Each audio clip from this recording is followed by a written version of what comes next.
Hi மக்களே, எல்லோரும் எப்படி இருக்கீங்க? எல்லாம் நல்லா இருக்கீங்களா?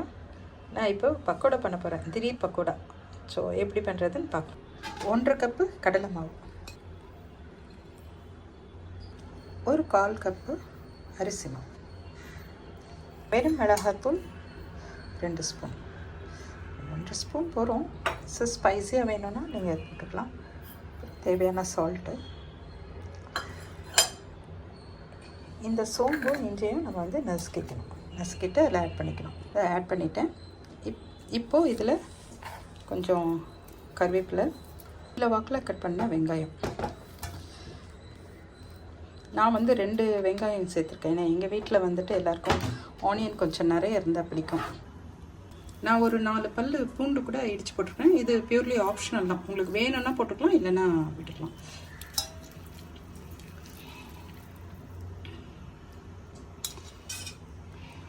கொஞ்சம் ஆட் பண்ணிட்டோம்.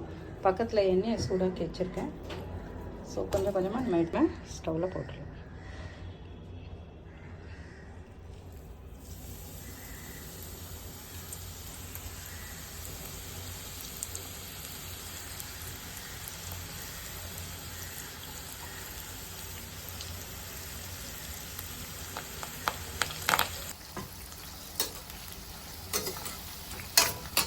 ஒரு மினிட்ஸ் கூட ஆகலை, நல்லா பொரிஞ்சிடுச்சு.